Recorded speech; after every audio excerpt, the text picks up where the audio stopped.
Hello friends, here I am Akshay Gupta and welcome to enlightening brains. तो CTET तैयारी के अंदर ये हमारा डिस्कशन सेकंड है एनसीईआरटी ज्योग्राफी क्लास 6 का। जो डिस्कशन फर्स्ट हम लोग अपनी लास्ट वीडियो में कर चुके हैं। ओके, अगर आप लोगों ने नहीं देखी है वो वीडियो तो नीचे डिस्क्रिप्शन बॉक्स में उसका लिंक दे दिया है, आप उस वीडियो को भी देख लीजिएगा। ओके, चलते हैं नेक्स्ट की तरफ। द अर्थ, इसका कंटेंट देखते हैं। कंटेंट में से हम लोगों ने जो पहला चैप्टर था the earth in the solar system, वो हम लोग अपनी डिस्कशन फर्स्ट में कर चुके हैं। सेकेंड डिस्कशन में हम लोग दो चैप्टर्स करने वाले हैं, ग्लोब, लैटिट्यूड्स एंड लॉन्गिट्यूड्स और motion of the earth. Okay, चलते हैं नेक्स्ट की तरफ।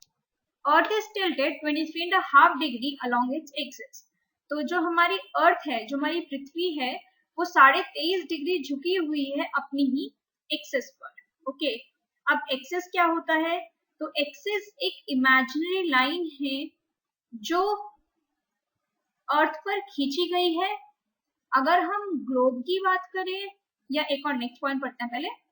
Globe is a miniature form of earth. तो ग्लोब एक छोटी फॉर्म है अर्थ की।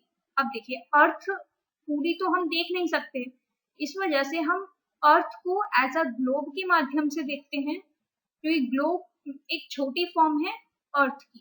ओके, नेक्स्ट लिखा हुआ है needle is fixed through the globe in a tilted manner.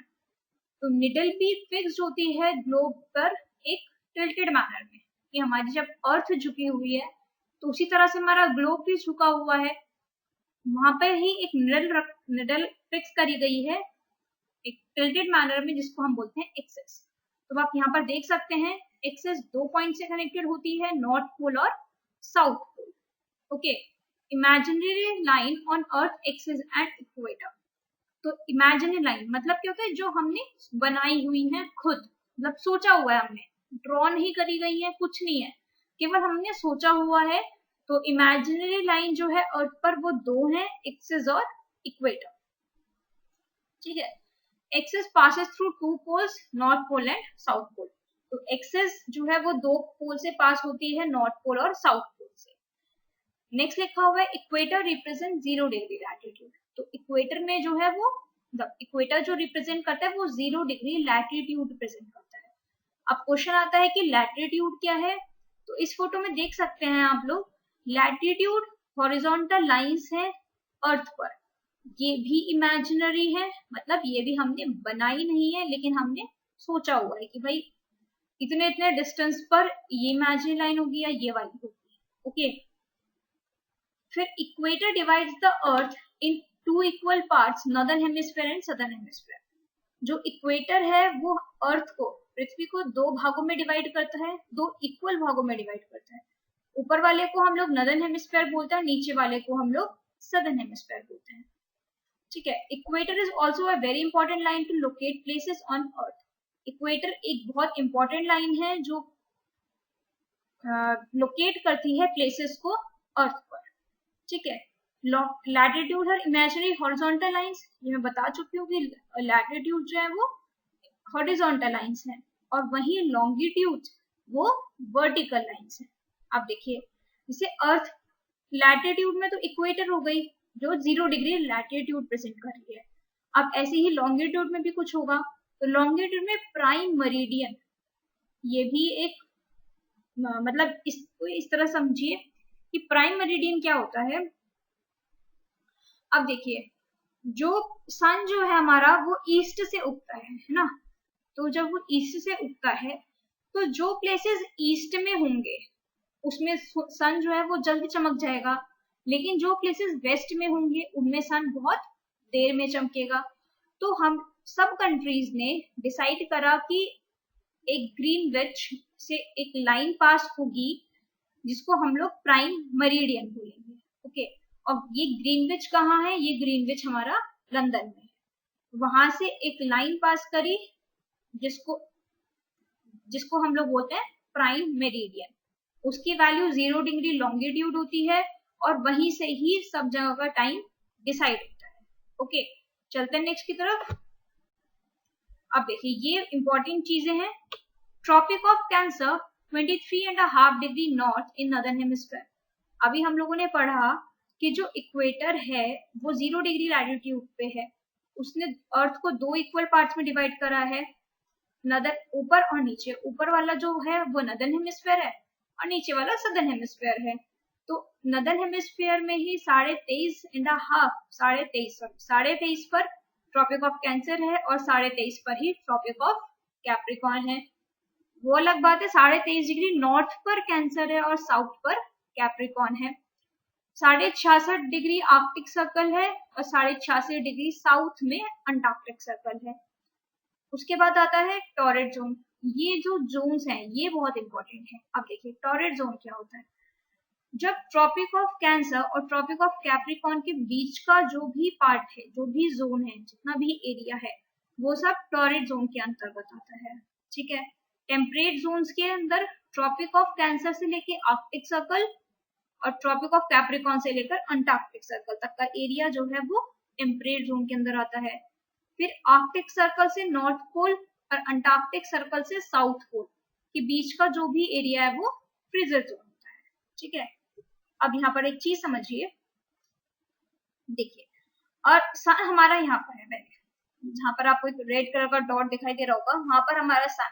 ठीक है। जब गर्मियां पड़ती हैं तो क्या होता है, सन धीरे धीरे ऊपर जाता है नॉर्थ की साइड। ठीक है। और इंडिया कुछ हमारा यहाँ पर है। ठीक है। सन जो होता है वो धीरे धीरे हमारा ऊपर जाता है। तो 21 जून को सारी रेस इंडिया पर आती है। ठीक है। उस टाइम पर इंडिया में बहुत ज्यादा गर्मी होती है।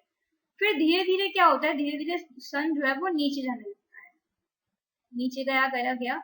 जैसे ही 22 दिसंबर आएगी वैसे ही सन जो होगा वो पूरा ट्रॉपिक ऑफ कैप्रिकॉर्न पर होगा। ठीक है। उस दिन सारी जो रेज होंगी वो ट्रॉपिक ऑफ कैप्रिकॉर्न पे पड़ रही होंगी। तब जो इसकी वजह से कहा जाता है कि टॉरेट जोन में, क्योंकि सूरज तो आप देखो ना 0 से 23.5 डिग्री नॉर्थ में गया, फिर 23.5 डिग्री से नॉर्थ से 0 वापस आया, फिर 0 से 23.5 डिग्री साउथ गया, फिर वापस आया, ऐसे ही घूमता रहता है। तो ये वाला एरिया तो बहुत ज्यादा गर्म होगा ना, टेम्परेट जोन थोड़ा उससे कम होगा, फ्रीजर जोन बहुत ज्यादा कम होगा। ठीक है। चलते हैं आगे। तो जैसे यहाँ पर लिखा हुआ है पहला point, Greenwich is located in London. ये मैं बता चुकी हूँ कि ग्रीनविच लंदन में लोकेटेड है। ओके। नेक्स्ट लिखा हुआ है as the earth rotates from west to east. जैसे कि हर अर्थ पृथ्वी हमारी रोटेट करती है वेस्ट से ईस्ट में, तो those places east of Greenwich will be ahead of Greenwich time. तो जो प्लेसेस ईस्ट में है ग्रीनविच से वो ग्रीनविच टाइम से आगे होंगे और जो वेस्ट में है वो पीछे होंगे। ओके। फिर लिखा हुआ है अर्थ रोटेट्स 1 डिग्री इन 4 मिनट्स। तो अर्थ रोटेट करती है 1 डिग्री 4 मिनट में। In India the longitude of 82.5 degree east is treated as standard meridian. तो इंडिया में जो 82.5 डिग्री ईस्ट लॉन्गिट्यूड है उसको एक स्टैंडर्ड मेरिडियन के नाम से जाना जाता है। 82.5 degree east is called the Indian standard time. उसको ही हम लोग इंडियन स्टैंडर्ड टाइम मतलब IST बोलते हैं। अब देखिए ये हमने मतलब बनाने की जरूरत क्यों पड़ी। अब देखिए यहाँ पर अरुणाचल प्रदेश है, इंडिया का सबसे ईस्ट पॉइंट अरुणाचल प्रदेश है और सबसे वेस्ट पॉइंट गुजरात है। तो ईस्ट में सूरज हमारा ईस्ट से निकलता है, तो ईस्ट में सूरज जल्दी दिख जाएगा और वेस्ट में सूरज थोड़ा लेट दिखेगा। तो हमारा अगर फोन पे बात करनी है हमें, या ट्रेन का टाइम है, एग्जाम्स का टाइम है, किसी भी चीज का टाइम है, सब चीज के टाइम चेंज हो जाएंगे। इस वजह से एक IST रखा गया, एक IST लाइन बनाई गई और वो IST लाइन जो है वो 5 स्टेट्स में से पास होती है। कौन कौन से हैं वो? यूपी, उत्तर प्रदेश, मध्य प्रदेश, छत्तीसगढ़, उड़ीसा और आंध्र प्रदेश। आप लोग इस वाले मैप में देख सकते हैं कि 5 स्टेट से ये लाइन पास होती है। ओके। नेक्स्ट लिखा हुआ है some countries have a great longitudinal extent and so they have adopted more than one standard time. कुछ कंट्रीज जो के पास बहुत बड़ा एरिया है या बहुत बड़ा लॉन्गिट्यूडनल एक्सटेंट है, मतलब बहुत बड़ा एरिया है, तो उस वजह से उन लोगों को एक से ज्यादा स्टैंडर्ड टाइम को अडॉप्ट करना पड़ा है। Russia has 11 standard times. तो इसका एग्जाम्पल हो गया रशिया, जिसके पास 11 स्टैंडर्ड टाइम्स हैं। फिर नेक्स्ट लिखा हुआ है the earth has been divided into 24 time zones of 1 hour each. तो अर्थ को हमने 24 टाइम जोन्स में डिवाइड करा है एक एक घंटे के अंतराल पर। Okay, each zone covers 15 degree of longitude. Her zone 15 degree longitude cover करता है। It will be 7:30 p.m. in India when it is 2 p.m. in India in London. जब लंदन में 2 बज रहे होंगे तो इंडिया में 7:30 बज रहे होंगे। क्यों? क्योंकि इंडिया जो है वो ग्रीनविच से 82.5 डिग्री ईस्ट पर लोकेटेड है। ओके, तब लंदन तो हो गया हमारा ग्रीनविच और उसके ईस्ट में इंडिया लोकेटेड है 82.5 डिग्री ईस्ट पर। ओके, तो चलते हैं नेक्स्ट की तरफ। अब देखिए rotation, movement of earth on its axis, अपने ही चारों तरफ घूमना, उसको हम लोग बोलते हैं रोटेशन।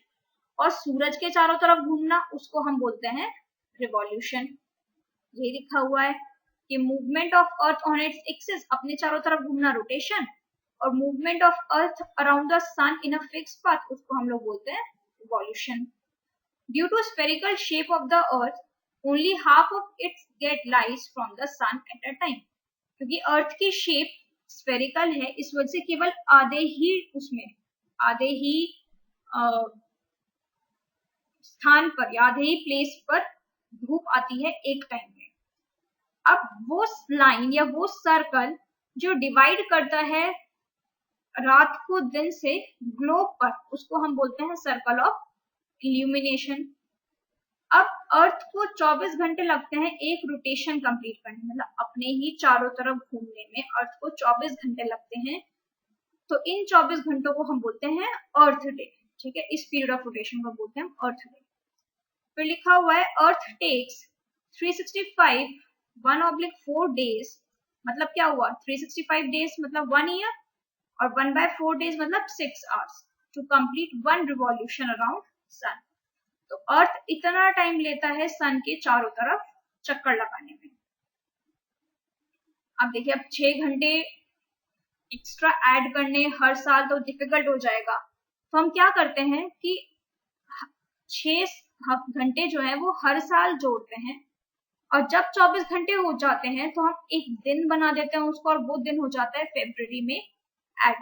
इसी तरह से यहाँ पे लिखा हुआ है कि 6 hours are saved every year, हर साल 6 घंटे सेव करे जाते हैं, और 4 साल के बाद, क्योंकि 6 4 24 होता है, तो हर 4 साल के बाद 24 घंटे हो जाते हैं जो कि एक दिन के इक्वल होता है, और वो दिन फरवरी में ऐड होता है। उस ईयर को हम लोग बोलते हैं लीप ईयर, जिसमें 366 डेज होते हैं। ओके, इस वजह से लीप ईयर हमेशा 4 साल बाद आता है। तो आप लोग को ये बात समझ आई कि लीप ईयर क्यों हमेशा 4 साल बाद आता है, क्योंकि 6 घंटे बचते हैं एक्स्ट्रा। ठीक है, ओके, चलते हैं नेक्स्ट की तरफ। तो यहाँ पर लिखा हुआ है अर्थ ट्रेवल्स अराउंड सन इन इलिप्टिकल ऑर्बिट।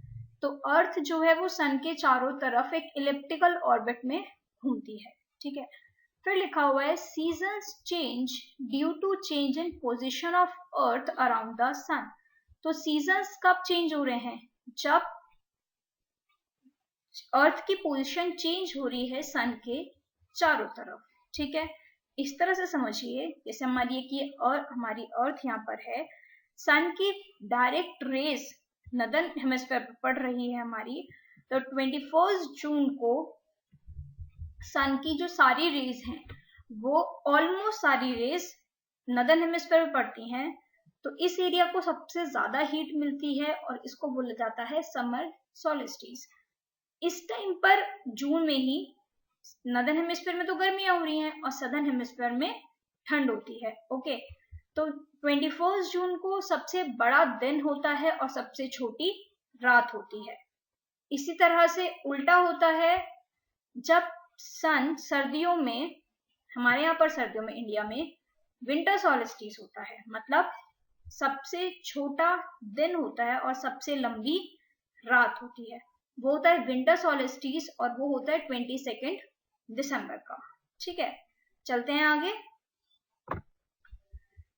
ये हम लोग पढ़ चुके हैं कि शॉर्टेस्ट डे और लॉन्गेस्ट नाइट जो नदर्न हेमिस्फीयर में है वो 22 दिसंबर की है और वाइस वर्सा, मतलब इसको आप सदर्न हेमिस्फीयर के लिए उल्टा कर सकते हैं। ठीक है, 21 मार्च और 23 सितंबर को direct rays of sun falls on equator. 21 मार्च को 23 सितंबर को जो सन की डायरेक्ट रेज हैं वो इक्वेटर पर पड़ती हैं। जैसे मैंने आपको पहले बताया था कि वो 0 से 23.5 डिग्री नॉर्थ पर गया, तो 23.5 डिग्री नॉर्थ पर वो 21 जून को पहुंचा। जब वो नीचे आएगा 0 डिग्री पर, तो वो 0 डिग्री पर आएगा 23 सितंबर को। ठीक है, फिर वो नीचे गया साउथ में, मतलब साउथ में इन द सेंस कि सदर्न हेमिस्फीयर में 23.5 डिग्री साउथ में, तो वो पहुंचा उस दिन 22 दिसंबर को। फिर ऊपर आया 0 डिग्री पर, तो वो आया 21 मार्च को। इसी तरह से ही घूमा। ठीक है, तो 21 मार्च को स्प्रिंग सीजन होता है नदर्न हेमिस्फीयर में और ऑटम सीजन होता है सदर्न हेमिस्फीयर में, और वाइस वर्सा। ठीक है, ऑस्ट्रेलिया में क्रिसमस सेलिब्रेट होता है समर सीजन में। कौन सी बात है, समर सीजन में ही होगा, बिकॉज इस तरह से याद रख सकते हैं आप लोग कि हमारे यहाँ क्रिसमस जो होता है वो सर्दियों में सेलिब्रेट होता है। ठीक है, 25 दिसंबर को। अब 25 दिसंबर को सूरज नीचे है सदर्न हेमिस्फीयर में, और ऑस्ट्रेलिया पूरा ही सदर्न हेमिस्फीयर में है, तो वहां पर तो गर्मी होगी ही। और क्रिसमस की तो डेट फिक्स है ना 25 दिसंबर, हमारे यहाँ पे 25 दिसंबर, वहां पर जो भी होगी। ठीक है, तो ऑस्ट्रेलिया में समर सीजन में क्रिसमस जो है वो सेलिब्रेट होता है। ओके, चलते हैं नेक्स्ट की तरफ। हाँ, अब ये कुछ प्रीवियस ईयर क्वेश्चंस हैं जो लास्ट ईयर या उससे लास्ट ईयर सीटेट में आए हुए हैं। तो देखते हैं, पहला क्वेश्चन है consider the following statements A B C on time zone and choose the correct answer. 3 statements दिए हुए हैं, उनमें टाइम जोन के ऊपर, और उनमें से करेक्ट बताना है। देखिए, each time zone covers 15 degree of longitude. Her time zone 15 degree of longitude cover करता है, बिल्कुल करता है। The Earth has been divided into 24 time zones of 1 hour each. अर्थ को 24 टाइम जोन में बांटा हुआ है, हर एक घंटे के गैप पे, हर एक घंटे के अंतराल पे। Some countries have a great longitudinal extent, so they have adopted more than one standard time. बिल्कुल सही बात है, कुछ कंट्रीज इतने बड़े हैं कि उन्होंने एक से ज्यादा स्टैंडर्ड टाइम अपना रखा है। एग्जाम्पल क्या हो गया, रशिया के पास 11 स्टैंडर्ड टाइम है। तो इसमें A B C all are correct. ये सीटेट जुलाई 2019 का आया हुआ है क्वेश्चन। ठीक है, सेकंड देखते हैं, assertion it will be 7:30 PM in India when it is 2 PM in London. जब लंदन में 2 बजे होंगे तो इंडिया में 7:30 बजे होंगे। क्यों? क्योंकि इंडिया जो है वो ग्रीनविच के ईस्ट में है, 82.5 डिग्री ईस्ट में। तो दोनों बातें सही हैं, इसी वजह से तो टाइम आगे है हमारा। तो both A and R are true and R is correct explanation of A. मतलब रीजन जो है वो करेक्टली कहा गया है, जो हमारा असर्शन हमने दे रखा था। ओके, ये सीटेड जुलाई 2019 में, ये मतलब सेम ही टाइम का है, दोनों क्वेश्चन एक ही एग्जाम में आए हुए हैं। चलते हैं आगे। अब देखिए, यहाँ पर लिखा हुआ है seasons occur due to which of the following reasons. ये भी सीटेड जुलाई 2019 में आया हुआ है। तो आप देख सकते हैं कि जुलाई में ही, सीटेड जुलाई 2019 में ही 2 चैप्टर से 3 क्वेश्चंस आ चुके हैं हमारे। तो अगर हम लोगों ने ये चैप्टर्स अच्छे से नहीं पढ़े हैं या ये वीडियो अच्छे से नहीं देखी है, तो ये तीनों क्वेश्चंस हमारे छूट सकते हैं, और सीटेट में छूटना मतलब एक बड़ा लॉस। ओके, क्या क्या पॉइंट्स दे रखे हैं, circle of illumination caused due to rotation of earth around its axis. भाई सर्कल ऑफ इल्यूमिनेशन तो डे और नाइट को डिस्टिंग्विश करता है, कोई मतलब नहीं हो गया, छोड़ दो इसको। Axis of earth makes an angle of 66.5 degree with its orbital plane, ये भी नहीं होगा, क्योंकि ठीक है एक्सिस ऑफ अर्थ कितना डिग्री एंगल बना रही है, 23.5 डिग्री बना रही है, और यहाँ तो एंगल ही गलत दे रखा है। Tropic of Capricorn receives direct rays of the sun falling vertical at 23.5 degree south, ये भी नहीं होगा। क्यों? क्योंकि देखो भाई, ट्रॉपिक ऑफ कैप्रिकॉर्न पर पड़ तो रही है डायरेक्ट रेज ऑफ सन, लेकिन हमेशा थोड़ा ना पड़ रही है। Revolution of earth and inclination of the axis in the same direction. ये बात बिल्कुल ठीक हो गई कि सीजन्स तभी होते हैं जब अर्थ हमारी रिवॉल्व करती है सन के चारों तरफ। ओके, क्वेश्चन नंबर 4 देखते हैं। स्टेटमेंट फर्स्ट, ये सीटेट दिसंबर 2019 मतलब लास्ट टाइम जो सीटेट हुआ है उसमें ये क्वेश्चन आया हुआ है। क्या लिखा हुआ है? Only one side of moon is visible to us on earth. बात बिल्कुल ठीक है कि हमें मून की एक ही साइड दिखती है अर्थ पर। The moon moves around the earth in about 27 days and exactly take some same time to complete one spin. तो मून जो है वो अर्थ के चारों तरफ 27 दिन में घूमता है और उतना ही टाइम लेता है एक स्पिन को पूरा करने में, अपने भी चारों तरफ घूमने में और अर्थ के चारों तरफ भी घूमने में वो 27 दिन लेता है। तो दोनों बातें ठीक हैं और करेक्ट एक्सप्लेनेशन भी है कि हमें इसी वजह से एक ही तरफ दिखती है सन की, मून की। ओके, तो इसमें आ जाएगा both A B are true and B is correct explanation of A. Okay, तो अगर आप लोगों ने मेरी मून वाली वीडियो मतलब जो हमारा डिस्कशन फर्स्ट है, ये हमारे डिस्कशन फर्स्ट का क्वेश्चन था बट मैंने सेकंड में ले लिया बिकॉज उसमें क्वेश्चन लेना भूल गई थी ये। तो अगर आप लोगों ने मेरी वो वीडियो ना देखी हो तो उसको पहले देख लीजिएगा कि उससे भी क्वेश्चंस बहुत ज्यादा इंपॉर्टेंट है। ओके, तो थैंक यू गाइज, इतना ही था। तो अगर आपको मेरी वीडियो पसंद आई हो तो लाइक शेयर और सब्सक्राइब करना ना भूलें मेरे चैनल को। एंड गाइज अगर आप लोगों ने अभी तक हमारा टेलीग्राम चैनल ना ज्वाइन करा हो तो उसको एकदम ज्वाइन कर लीजिएगा बिकॉज कभी कभी क्या होता है कि अगर नेट नहीं चलता तो नोटिफिकेशंस में थोड़ी दिक्कत आ जाती है मिलने में। ये अगर नेट भी चल रहा है तो नोटिफिकेशंस में दिक्कत आ जाती है, लेकिन व्हाट्सएप टेलीग्राम पर ऐसा नहीं होता है। टेलीग्राम पर आपको एकदम नोटिफिकेशन मिलता है। ओके, तो टेलीग्राम पर हमारा चैनल सब्सक्राइब को लाइक करना ना भूलें। डिस्क्रिप्शन बॉक्स में उसका लिंक दे दूंगी। Okay, thank you.